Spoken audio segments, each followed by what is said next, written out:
Selamat siang, nama saya Mariski Togotorop. Saya dari kelas ABMM 1801. Di sini saya ingin mempresentasikan tugas akhir saya yang berjudul Analisis Proses Rekrutmen dan Seleksi Karyawan di PT Cahaya Alam Sejati.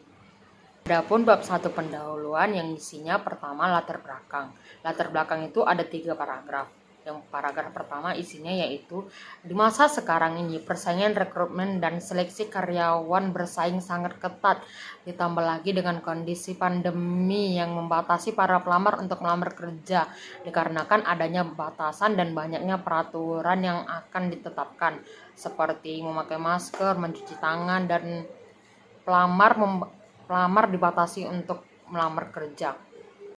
Adapun paragraf 2 isinya yaitu penulis Dian Lestari pada tahun 2018 yang berjudul Pengaruh Rekrutmen, Motivasi, dan Disiplin Kerja terhadap kinerja karyawan.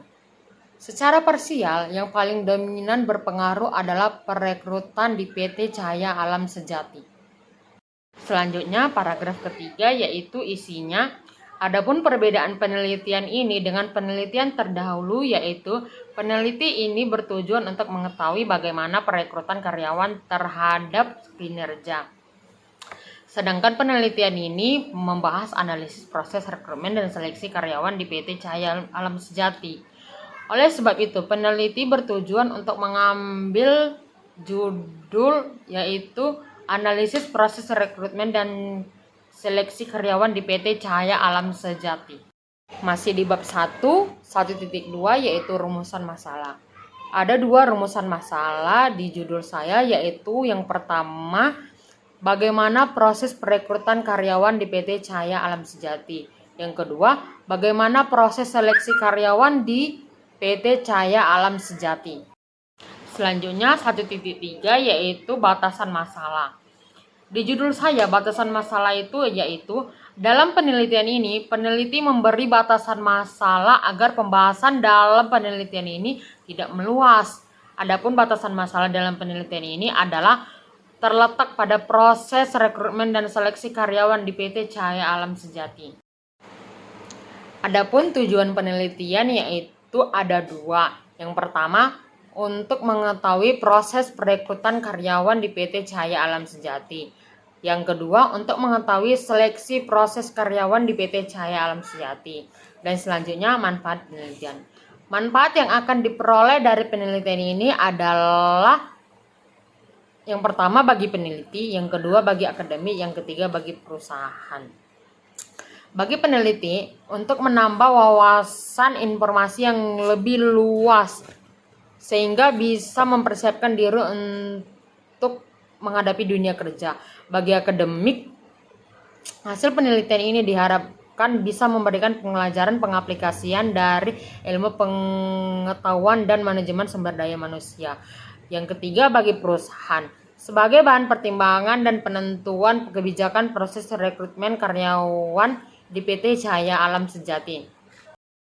Adapun bab 2 landasan teori yaitu 2.1 definisi manajemen sumber daya manusia adalah salah satu bidang dari manajemen umum yang meliputi segi perencanaan, pengorganisasian, pelaksanaan, dan pengendalian. Bab 3 metode penelitian.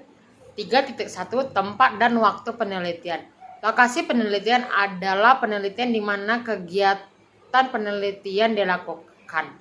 Penentuan lokasi penelitian ini mempermudah dan memperjelas objek yang menjadi sasaran penelitian agar penelitian tidak terlalu luas. Penelitian dilakukan di PT Cahaya Alam Sejati. Penelitian dimulai pada bulan Maret 2021 sampai Juni 2021. 3.2 jenis data dan sumber data. Ada 2 jenis data, yaitu data primer dan data sekunder.